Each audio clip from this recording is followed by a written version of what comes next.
Hello, welcome to the UFO Connection. I'm Cynthia Siegel. We have an incredible show tonight. We have a very special guest who is visiting all the way from Australia, Kelly Cahill, and she has a case to tell us about an extraordinary close encounter that I think you're going to be completely fascinated by. And before we go further, though, what I would like to do is thank one of our longtime viewers, Tom Potter, who is responsible for bringing Kelly to the show today. So please join me in welcoming Kelly Cahill. Hi, Kelly. Hi, Cindy. How are you? I'm fine. Thank you so much for joining us. Thank you. Now, this is one of your stops on a lecture circuit that you've been making for the past few weeks throughout the United States and Canada. Mm-hmm. And tell us a little bit about how this close encounter began. Okay, I think the first thing that I think I need to make clear is that the reason why this encounter is actually considered to be a little bit out of the ordinary is the fact that it actually involved multiple witnesses, in fact 3 separate parties of witnesses in 3 separate cars, 6 people in all.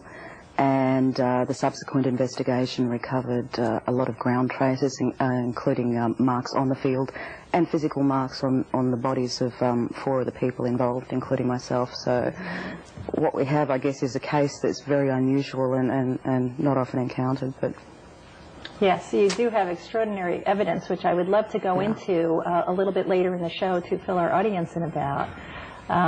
Let's start. When did this close encounter begin? What was the year? The 8th of August 1993. My husband and I were driving home from a friend's house in the Dandenong Mountains, which is probably about 50 kilometres out of Melbourne. Mm-hmm. And I guess we saw at about twice the height of the treetops from several hundred metres away, something that looked like at first like a blimp, but as we drove closer to it, it looked like a circle of round orange lights. Except in those lights, there appeared to be figures standing in the shadows. Inside, yeah, behind the orange lights, you could see silhouettes of tall, dark figures. And I had enough time to say to my husband, look at the people in the windows, when it shot off to the left of us, and in a couple of seconds it was totally gone. Oh, but that was only the start of it, because we continued driving down the road, and about 2 kilometres later, we ran into what I guess you could call a wall or a screen of light. It seemed that way to me anyway. I actually had to put my hand up to my brow in order to look through the window at the windscreen, and I still couldn't see a thing. From there on, we actually rounded a corner, and what was sitting in the field on the side of the road was a huge craft, probably the size of a 2 to 3 story building and the length of an Olympic swimming pool. So it wasn't something that was really easy to miss, and we pulled the car over, but we weren't the only people that did. 100 metres behind us, a bank manager, his wife and their friend, who's a registered nurse, pulled over, and another 25 to 35 metres behind them, David, a government law department employee, on his way home actually pulled over as well. Now, you weren't travelling on the road with these people. You just noticed when you got out. No, I didn't know these people at all. Mm-hmm. Yeah. All right. So basically we stopped the car, got out, crossed the road. I saw a whole heap of, well, actually at first it seemed to be one figure in front of the craft, and then a whole heap of them. I felt at the same time this energy or frequency go through my body, and it's quite difficult to explain it because there really isn't a parallel or comparison, but I think the only way that I might be able to relate it is it felt like a low-level frequency coming in waves through my body, yet it was actually so dense that I could physically feel it, and it literally terrified the living daylights out of me. I mean, when I got out of the car, I was exhilarated, you know. I wasn't frightened when I got out of the car. All I could think is, this is absolutely amazing, and we're seeing something that most people wouldn't get the chance to see in a million lifetimes. And all of a sudden, that euphoria changed to absolute horror. And I really, I guess, lost the plot. I really lost control. I was so freaked out, I started screaming, and... Was this physically uncomfortable to feel that wave coming through you? Yes, it was almost like something was interfering with the way that my mind worked. It was like I couldn't think straight. It was like I was fighting to to be able to think properly at all. And all I could feel was this raw emotional terror. Yeah. It really was like a living nightmare. And oh, goodness. then these beings or figures came across the field. They split up, and at the same time as I was yelling out, their eyes appeared to light up a bright red colour. I don't know whether that's infrared or what it was. But of course that totally freaked me out. So the screaming just got worse. They came across the field, split up into two groups. Some came towards us, some came towards a second party of people down the road. I felt this blow to my solar plexus, and I landed flat on my back in the grass.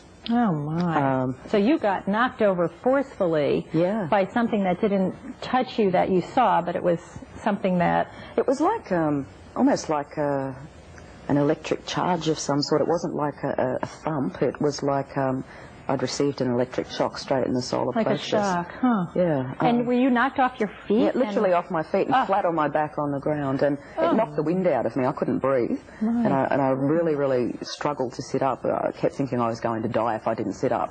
And when I sat up, I was violently nauseous as well as struggling to get a bit of air into my lungs. And I couldn't see a thing in front of my eyes. And that's how I remained for the little bit that I remember sitting in the grass. I was totally blind. I couldn't remember. Oh, how terrifying.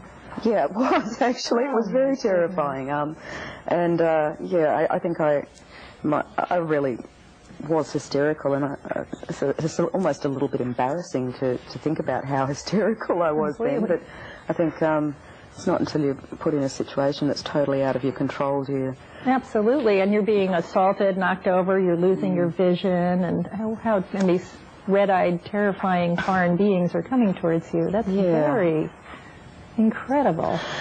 Anyway, the last thing I remember was a hand being placed on my shoulder, and I went absolutely ballistic, and the next thing I can remember was being back in the car. You felt something touching you? Yeah. So that was while you were still lying on the ground? No, I was actually sitting up in the grass with my knees apart. So I was actually in a sitting position. But before I was touched on the shoulder, I heard this male voice say, "Well, someone do something about her." I know it sounds ridiculous. No, interesting. Do something about her. Someone do something about her. Exactly. And you think it was one of those beings that was... Well, I couldn't see. I could only hear. I was totally blind. Was this a voice you heard coming from outside? Yes, it was an audible voice. It wasn't, And it was clearly in English, obviously. Yes, but I still have trouble recalling whether there was an accent or anything. I didn't recognise one, so I assumed there wasn't anything out of the ordinary with the voice at all.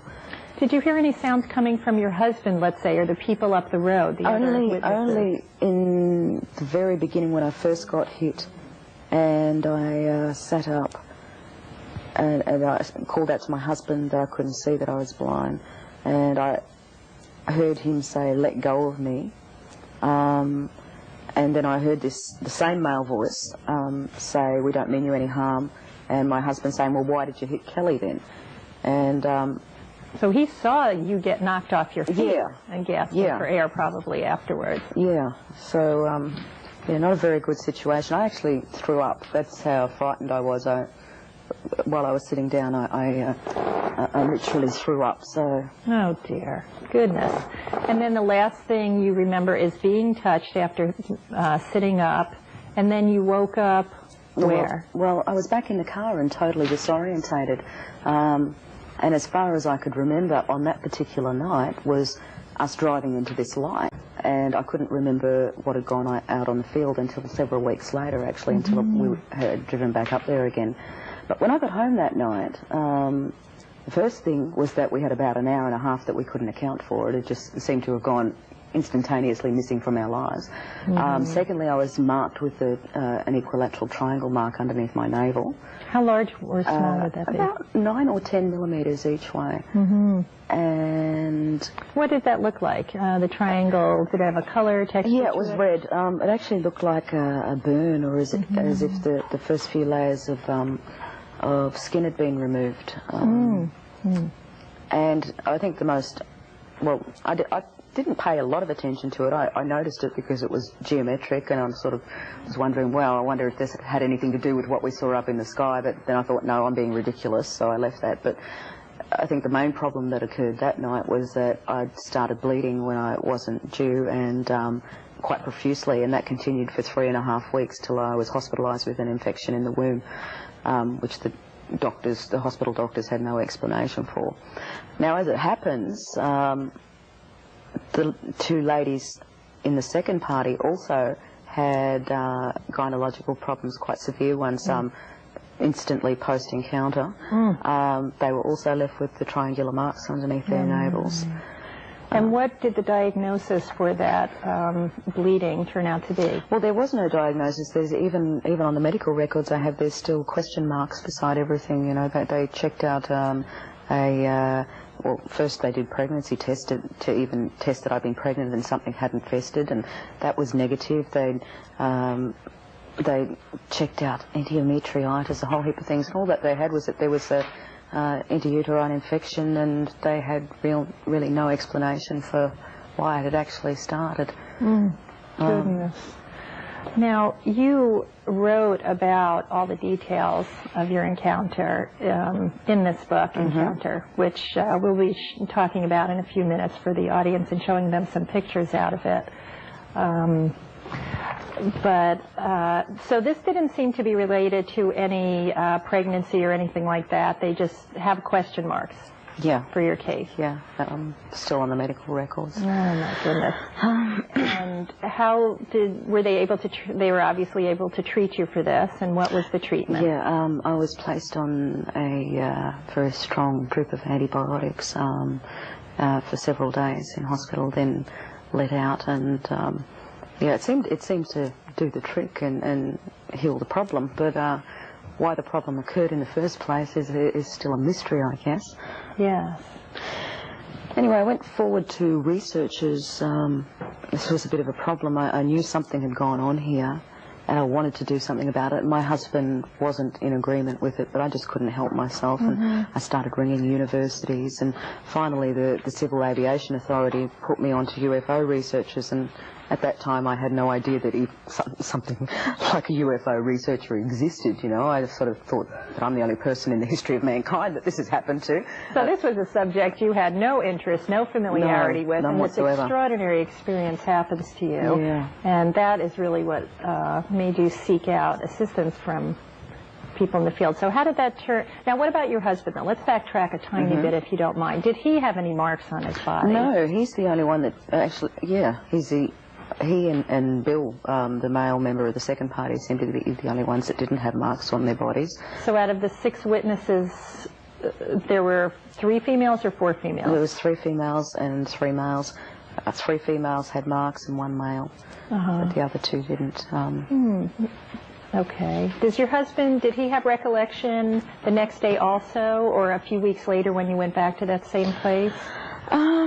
My husband, he remembered seeing the craft in the sky, and but whenever I mentioned anything out on the field, he would go absolutely ballistic. He would get really, really angry, and he denied it for a long time until about 2.5 years ago, when he finally came out and said, you know, admitted that, yeah, he remembers what went on out in the field, and he has memories of it too, and he's also seen these things at other stages throughout his lifetime before this, which really surprised me after all these years of him denying it.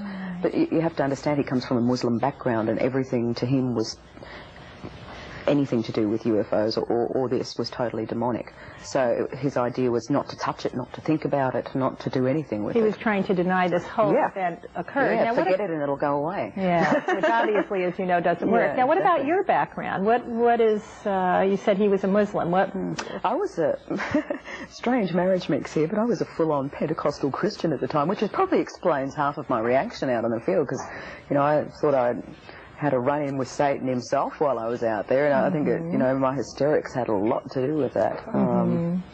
I think having an upset reaction has a lot to do with everything. I mean, what an incredible amount of traumatic events to happen in a short period of time. So his reaction after was he didn't want to talk about it, and you obviously felt the need to do so. You had physical problems. Did these physical problems end when you came off the IV, or were there some lingering physical effects that occurred after that? There were still effects after the encounter. I think for about 9 months I had massive migraine headaches and extreme sensitivity to light and to noise. That seemed to clear up eventually, but this seemed to be immediately post-encounter effects. Whether that's from, I don't know what it's from, whether it's from the frequencies we felt out. Had you ever had migraines prior to this? No, and you were never. getting them how often? On a daily basis. Some days I couldn't even get out of bed. They were so severe, all I'd want to do was feel like I was going to throw up all day, and I just couldn't lift my head off the pillow. Goodness. And the doctors said what about these migraines? Well, not a lot. I was sent for CAT scans, and there didn't seem to be any major problem at all. Nothing was showing up in the medical tests, and they just so it was sent you home. Yeah, and a few painkillers, and well, what else? It's a bit hard to tell doctors, oh, hold on, I had this UFO encounter, maybe this could be linked to it. It just, you just don't do things like that. Right, right. Okay, so now you had started to lead us into the talk about contacting researchers in Australia? Yes, in Australia. Phenomena Research Australia was the people that I eventually got in contact with. And I'm very thankful that I did, because they have now gone ahead and done what is considered to be probably the most thorough scientific investigation ever done on a UFO case in Australia. And who is was it an organization or one individual? No, it was an organisation, but it was headed by John Orgatel.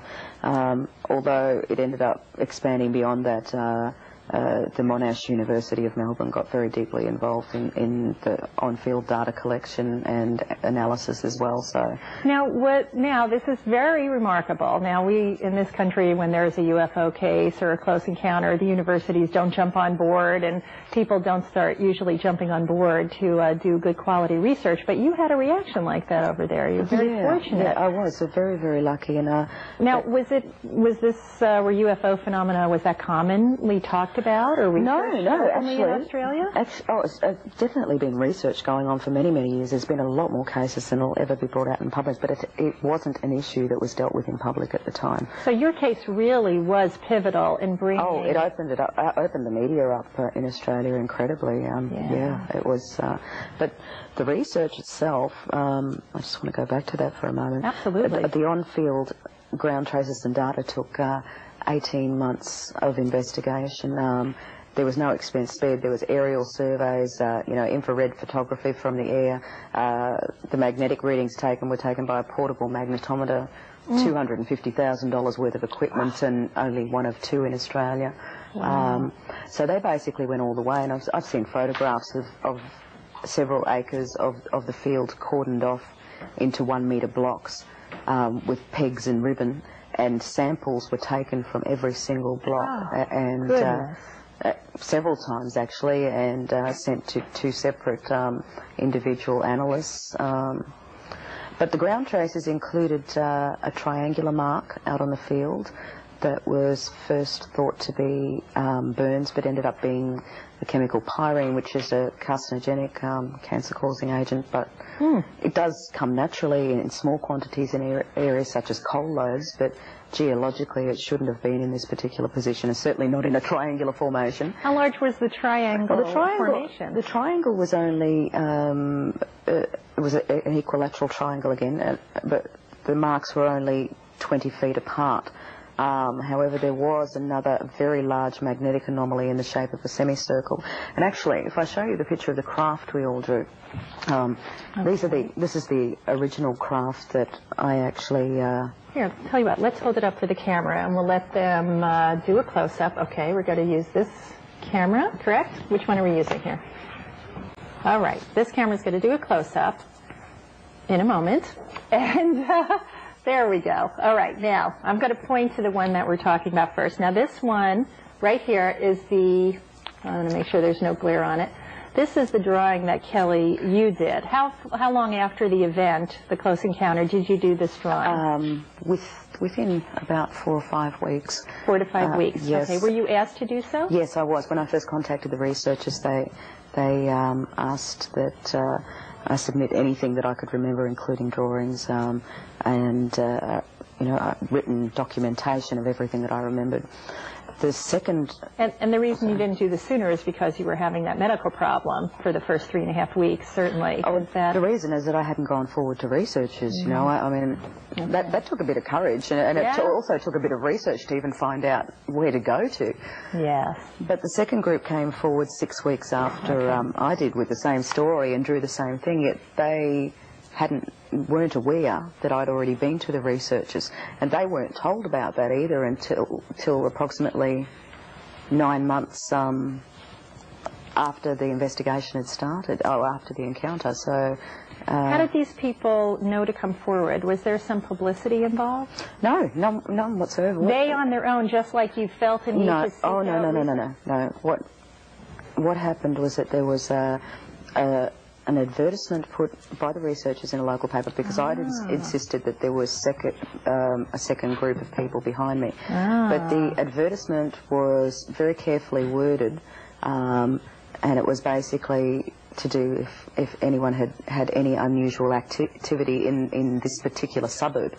And what they did get was a whole spate of UFO sighting reports. And then they got this one phone call of these people saying, look, I don't know if you're going to believe this, but we had this really unusual experience. And then they mentioned the name of the road, and I mean, those sort of things weren't in. So it wasn't just actually the people on the ground. There were a lot of people that had seen an aerial sighting of this as well. Yeah. Well, I'm not sure if it's the same object, but... was it the same date? And the same general... Well, I don't know. I haven't got... That's the researchers' information. I just I was just told that they got so many calls in for aerial sightings. Right, and they didn't say UFO sighting or anything, and yet they got a whole series of calls about this. Very compelling. So basically they were kept unaware of our presence that night, and the sketches they drew were without ever seeing mine or having any clue of what I'd drawn. The same as the beings on the field, they drew very similar sketches to me. Very similar, absolutely. And what we'd seen wasn't the usual little grey that most people may have seen in the media. These were 6 to 7 foot tall and black. Let's take a look at the drawings that the same witnesses, the same 2 women who drew the craft and yourself. So we'll do a close-up of this, and again I'll point to the... Okay, I'll point to the first one. This is the one right here that Kelly drew. And, oops, crooked, sorry about that. And the ones on the other page are by the other 2 witnesses who also did the same drawing, did the similar drawings of the craft, completely separate. Did these 2 women talk with each other before they did their drawings? Were they friends? They were friends in the same car. Yeah. Okay. Now, the unusual thing is that we all did the same thing. All we drew were a face and eyes, no nose, no mouth, no anything else. Did they feel that the eyes were red as well? They don't remember the eyes lighting up red, simply because when they were on the side of the field, when they first crossed the road, they saw the craft, they saw the beings, they heard a humming noise, and that was it. They were unconscious. So they didn't even see the beings come across the field and split up. They did see them there. So our stories slightly differ, but they simply because we had different experiences at the same place, but they did take researchers back to the same place. And, so you might have been the only unfortunate one that got knocked off her feet. Yeah, I might have been the only unfortunate one that managed to stay conscious for a little while longer. I might have been better off if I hadn't. Yes, truly difficult one. Goodness. All right, so let's keep talking about during the investigation with this researcher. Did you find this helpful to find out that the other witnesses had seen a similar thing when you did? Yeah. Well, it's sort of by that stage, I was really starting to think, God, I must be going crazy. You know, Absolutely. This must be some form of psychosis or something like that, but because it just couldn't be real. And I think that was the greatest effect on my whole life, actually, is that all through my life I've been taught that strange things like this, they don't exist. And I believed in science and academia, and all of a sudden, here I was faced with this reality that something did exist, And I'd been told that this just didn't exist, so I'd never contemplated it. And I started realising, hey, these guys don't know what they're talking about. There's just opinions, because they didn't really know. And I think that's where your whole concept of logic and reality gets shaken to the very foundations. With myself, it was almost like I had to go right back and start to question everything I'd ever been taught in my life. And ask myself, is this truth or not? And I have to find the answer for myself. Oh, what a difficult search. Very difficult.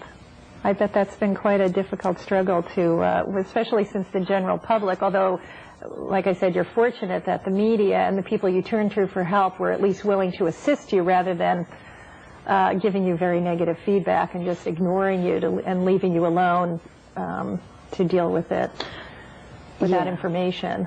Well, I think the Australian media actually took to this so well simply because for the first time they had something physical to look at. They had ground traces to look at. They had marks on people's bodies. Glenda from the second car and David from the third car had amazing ligature marks around their ankles, which implied what? Well, Glenda says that she recalls being strapped down to a table, you know,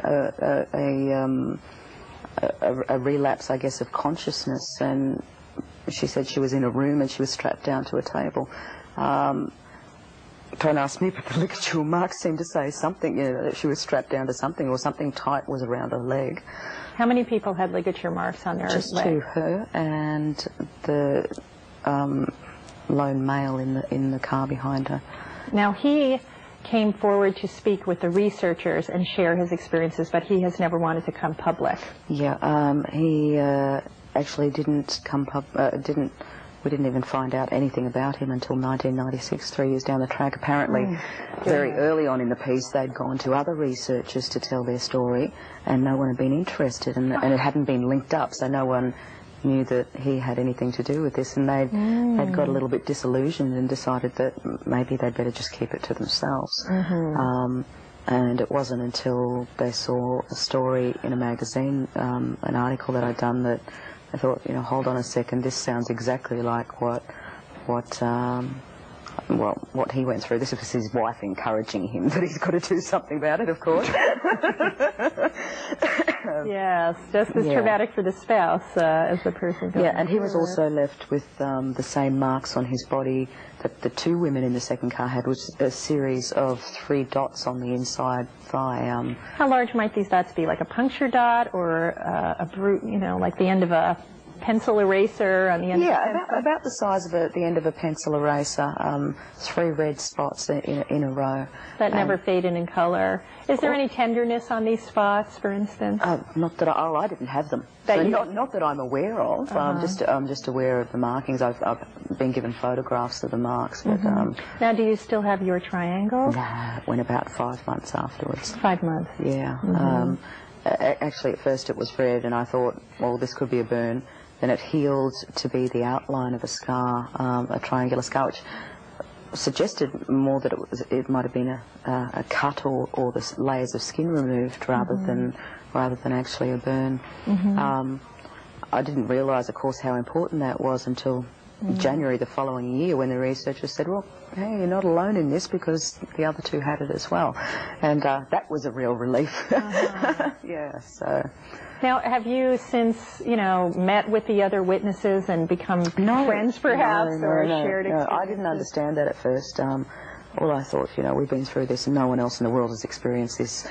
It's like, well, I really needed them because I wasn't having the support from my husband at all that I needed. In fact, he was angry at the whole thing because he just wanted me not to tell anybody and let's go on living the way we were living. And yet don't even talk about it with him. Yeah.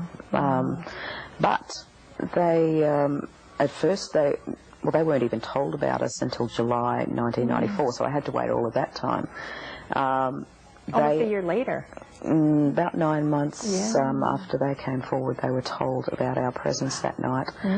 They hadn't seen us ahead of them, even though I'd seen them behind us. And they did go public. They did a lecture at a university and 2 radio shows that I know of, but I only learnt of those in retrospect, or I would have been there. And they decided that they weren't going to do it anymore. That Bill was terrified of, his position as a bank manager if anyone found out, and it was the girls who'd actually been speaking, and so they all just decided that it just wasn't worth all the trouble of going public, and they decided that they were going to leave it behind and really didn't want to deal with it anymore. There was actually a lot more to it. There was a big court case that went on over revealing their personal information in public and a lot of other things. Who was it that? With the researchers and the second party. Oh. So there was a lot more complications that went on than meets the eye. My. But now, writing this book, Encounter, which you wrote in 1996? Well, actually I didn't. It was published in 96, but all of this really comes from the journals that I was encouraged to keep by the researchers. It was like, write everything down, and maybe one day it can be used as reference material or something.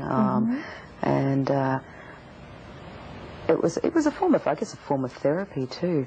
But more than that, I've gone back through my old journals, and sometimes I'm amazed at how much you forget over the years. And it's like, oh God, I forgot all about that. It might be a little incident or a little insight, and it was really good to write it down. But the book basically came from that, and from an interview that was done on tape. And what compelled you to write this book? Was it something that felt therapeutically valuable? Did you want to share it with a larger audience? Not at first. That's why it took me quite a number of years to do anything with it. I didn't really want to share it with a lot of people. It was even telling my best friends was a bit of a problem, but the support that I got from them really encouraged me a lot.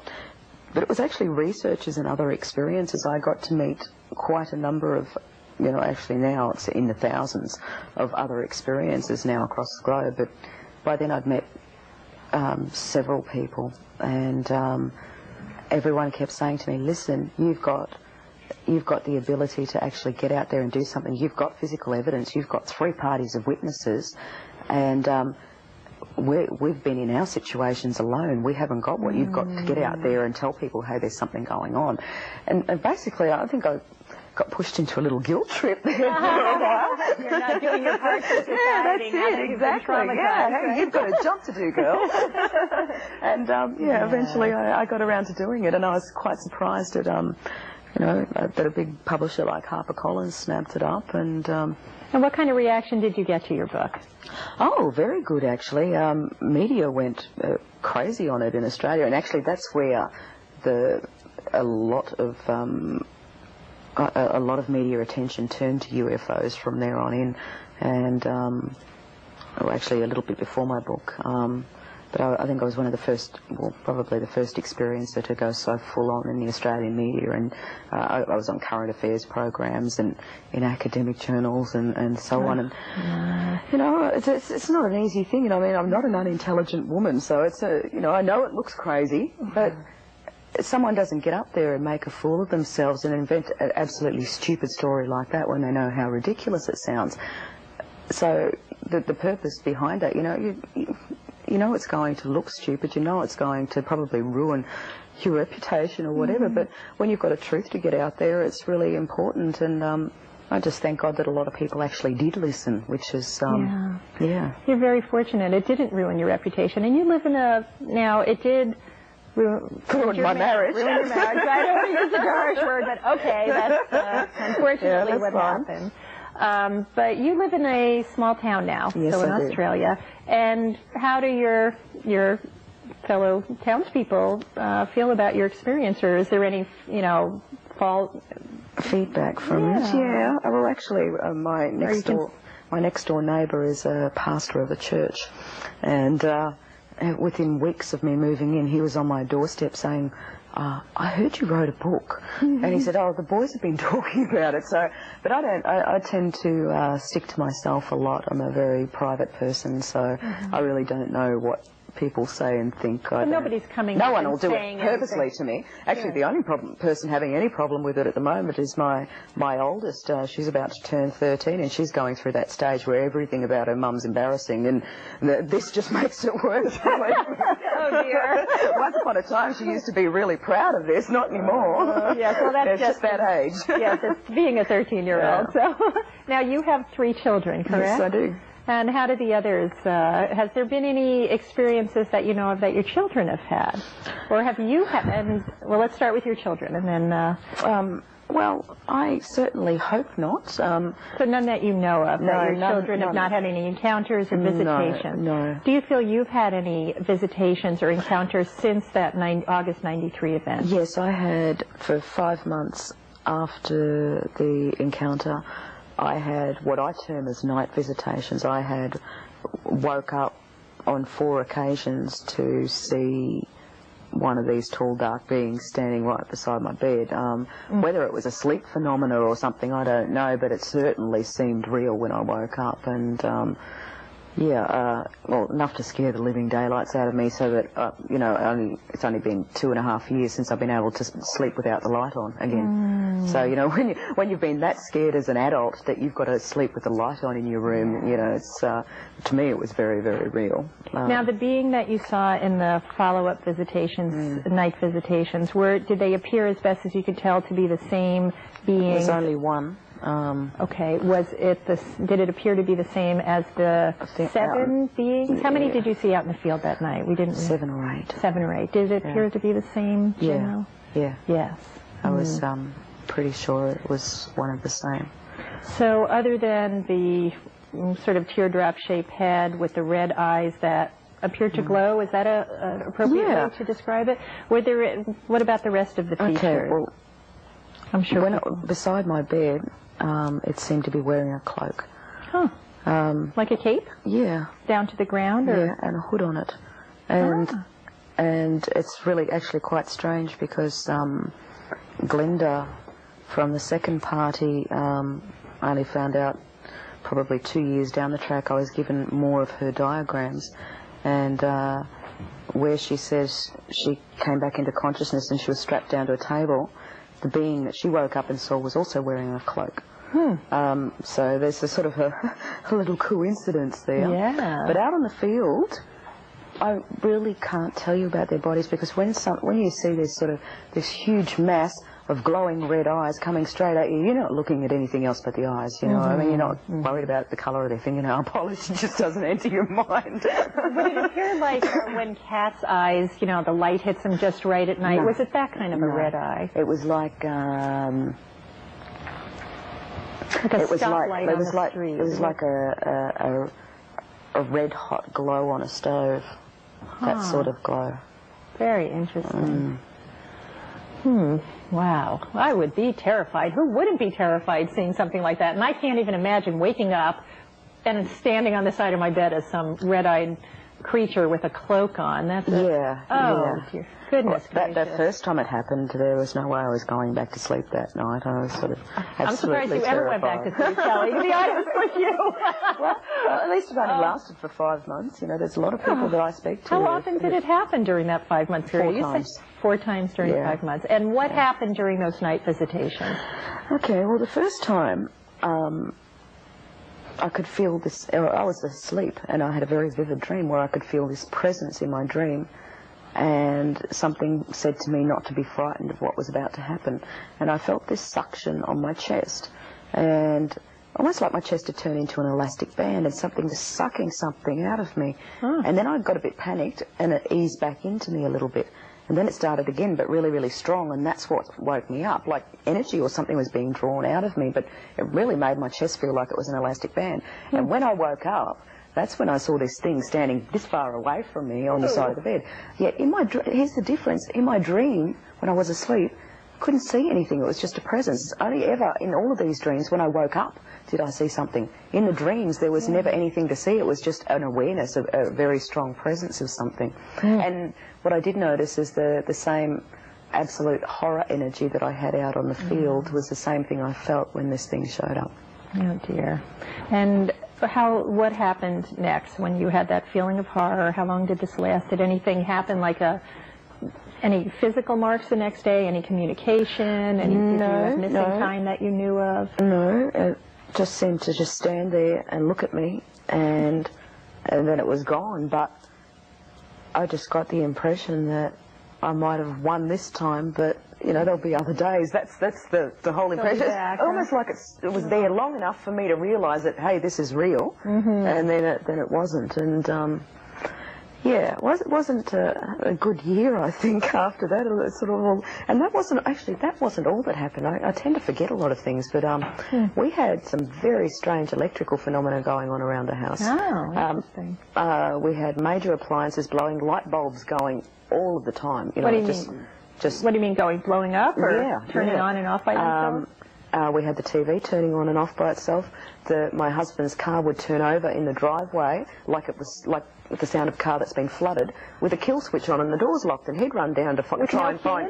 Yeah, he'd run down to try and find the thief, and the car's still locked, and the kill switch is still on. Oh my gosh! And no key in the ignition, and the car is going. Yeah. And oh my! So this is to me, and I was getting electric shocks from things that shouldn't conduct electricity, like rocks and soil and wood and things out in the garden. I kept getting these shocks all the time, and I really think that, especially with the car, that somehow whatever we were in contact with out in the field had some sort of electrical charge or something that had started to, well, not only affect our bodies, but you know, mechanical things like the car as well. So it was quite an unusual time. Wow, how long did those strange that stuff went on for about 9 or 10 months. So you were having migraines for about 9 months. Yeah. You were having strange electrical effects, and then they dissipated, stopped abruptly.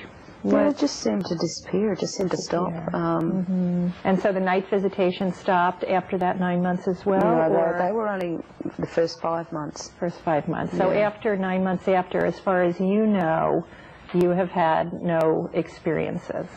Well, not anything like that, no. That type of an experience. Yeah. Now, have you had any experiences at all prior to August '93 on the road? Well, there's only one experience that now makes sense, and it didn't then. In 1991, I was living in a Melbourne suburb, Laylaw, and I was very, very pregnant with my third child. 9 months pregnant, right? Yeah, very pregnant. And minutes away from due date. I woke up in the morning lying spread-eagled on my huge stomach, balancing on the bed with my arms and legs sort of off the bed, with my son kicking me, and my waters had actually broken. And it was really hard actually to get up off the bed, and I don't even know how I got in that position, but I got up and I started to walk towards the door, and I noticed my nightie was on inside out. And then I thought, when did I, you know, it's a bit stupid putting that on backwards, and I asked myself, when did I put it on? And I could not remember going to bed. The last thing I remember was sitting out in the lounge room, and it's the first time in my life where I hadn't remembered doing something. And I sort of, you know, ticked over in my mind, and because I was going into labour at that very time, you know, sort of the concern about it lasted till about as far as I got to the bedroom door, and that was it. You know, there's other things sort of took precedence over it. But I also came up with these marks on the side of my legs, which were like deep grooves and that were dark purple, and they all seemed to come up around the same time. And it's only now,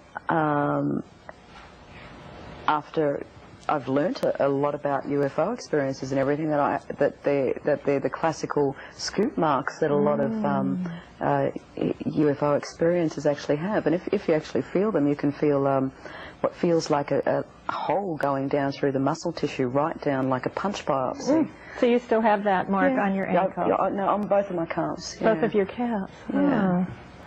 So that does look like something else strange happened there, but now, was the birth healthy, normal? Everything went fine when you went to a hospital? Yeah, well, I had to be induced, but yeah, the birth was fine. And your son is how old now? This is your youngest? Yeah, he's 8. And look at that big smile. He's a cutie. He's a cutie. Oh, yeah. Wonderful. So he's 8 years old now. And is there anything unique about him that you've noticed that perhaps you think is well, he's Mommy's little angel. Unlike the 13-year-old. No, I'm kidding. Yeah, exactly. He used to be Mommy's little angel. And will be again soon. Yeah, so there's nothing in particular about his health or his thinking, philosophy, mental capacity, Well, he's a everything? very, very compassionate child, but whether that's got to do with the way that, you know, different children are raised, you know, you learn by your mistakes, I guess. Otherwise, yeah, otherwise he's regular, everyday, wonderful kid, huh? Yeah, that's it. Ah, well, wonderful. I'm glad to hear that. I mean, in looking back, that's very nice that everything went smoothly. Well, so this is an absolutely extraordinary case. I mean, the amount of evidence you have between the landing marks and all the things that happened to the soil. I know that I have a little list here, if you don't mind, just to summarize things for people. That's fine. The evidence that you have. Let me get the soil effects here. There's 6 soil effects that I got now. What I'm reading off of now, just so people know, is off of an article that you wrote that is on the internet through the, let me just double check, MUFON LA website, because you were just down there doing a presentation for them as well, along with a lot of other places. Kentucky, Canada, Northern and Southern California. And the 6 soil effects. Now, you had mentioned that there was it tannic acid? Is that the Tannic acid is probably the strange one, because it was it should have been dissolved with all the rain. It was actually coated in an unidentifiable waxy substance, which seems to be a residue left from... Yeah, what's the waxy substance? That's incredible. Is it plant material or wax? I mean, it was... What a well, they strange... couldn't really identify it, except that it was... You know, it was waxy. As I said, it seemed to be a residue left, and it was only in this crescent-shaped magnetic anomaly. In fact, all of the soil changes and changes in the chemistry were confined to that crescent-shaped magnetic anomaly and the ground within that. So out of the entire large area that they tested, most of the... Everything was inside of that, yeah. Now, how was the foliage of the area? Oh, that's very interesting, actually. All of the foliage in the crescent area, including blades of grass, leaves, everything, was covered in what looked like little holes everywhere. It's like a constant abrasion through everything. And this little hole effect seems to go further, because it was actually in the soil as well. The soil seemed to be filled with little air holes, as if water had been drained from it very, very rapidly, like some kind of... rapid dehydration. Yeah, exactly. That's a little bit similar to what happens in some crop circles. That's very interesting. They've had that happening, the hardening of the soil, yeah, the rapid... the compacting, exactly. Yeah, so the compacting from the pressure, the minute air holes. Also, there was a great deal of sulfur present in that crescent. Yeah, an extraordinary amount, actually, in the semicircle. Sort of... But after my experience, all I could think of was fire and brimstone. So the sulphur comes in really well there, doesn't it? I wonder if that's where that original association came from. You know, that's very possible. Very interesting. Now, and the other cross-reference that we have between you and the other 2 carloads of witnesses, a total of 6 people from 3 different vantage points. Well, the 6 of you were along the road. What you all share together is, as we saw earlier in the show, the drawings of the crafts that were all drawn separately, yet clearly, you know, you all saw the same thing, the drawings of the beings. You and some of the other women had similar medical problems after. Did any of them experience the migraines like you did, or any unusual electrical effects around their homes? I am not sure of the... Actually, you're now asking me questions that I should have been asking myself. Thank you. Now I know what to ask for. Call that researcher when you get home. I have been, you know, I am aware that they've had some kind of visitations afterwards. Oh, they did? Too. Yeah, the ladies did. As for electrical phenomena, I don't know. Bill did seem to have, that was the male from the second party, did seem to have one unusual factor with his experience, is that directly afterwards he started losing quite large clumps of hair from out the back of his head, and within a very short amount of time he developed quite a large bald spot. So there seems to, I don't know whether it's effects of radiation or what it was, but... Now, did you have any reaction as if you were exposed to radiation or anything like that? Well, this is what makes me keep thinking back to the Laylaw, the incident that might have occurred 2 years before, was that I got very, very ill after that, and I started losing hair by the handful. The same This was sort of right thing. after the birth of your son, after the event where you woke up. And I actually had to. Oh dear. I actually had to be rushed to hospital with what was supposed to be appendicitis, and they did an emergency operation on me at 1 o'clock in the morning. But first they did a blood test, and one of the signs of appendicitis is that your white cell count goes sky high. Right. And yet when they got inside, all they could find was some sort of inflammation, and there wasn't anything wrong with the appendix, just the whole inside of me had become inflamed. And what I find is unusual is that radiation has the same effect, that it sends the white cell count soaring, and you know, sort of all happened around the same period, and it really makes me think that that you might have had some radiation exposure on the event that occurred before the August '93 event that you talk about in this book. Now, your book Encounter is not available at the moment. You have sold out of all your copies, and people are going to just have to wait while you find another publisher in the hopes of making it available. Or if they're very lucky, they'll find it in a used bookstore, but it's not available at the moment. it hasn't been published in the United States yet. Now, if people do want if people want to reach you, however, are you open to hearing from some of our viewers here at the UFO Connection? How would people get in touch with you, Kelly?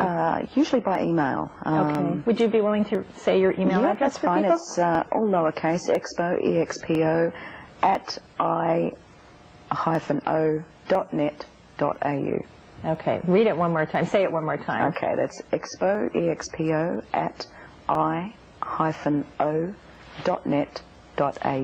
Well, thank you. We really appreciate that you're willing to hear from our viewers. This is truly an incredible case. And if people do want to learn more, even though they may not be able to find your book, perhaps they can find more information about you on the internet anyway. Do you feel that there's any site in particular that might be more accurate for... MUFON? MUFON, okay. Go to MUFONLA.com. Very good. I'm glad you feel that's responsible. MUFONLA.com will have accurate information about Kelly Cahill's case. Her last name is Cahill, just so the viewers know how to spell that when they're typing it in. Well, Kelly, this has been incredible. Like I said, we're very honored to have you here. We really appreciate your making a special trip up to Sacramento just to be on the UFO Connection. It's been an enormous treat to meet you. And again, I want to thank Tom Potter for being responsible for bringing you up here and hosting you up here. It's been a treat.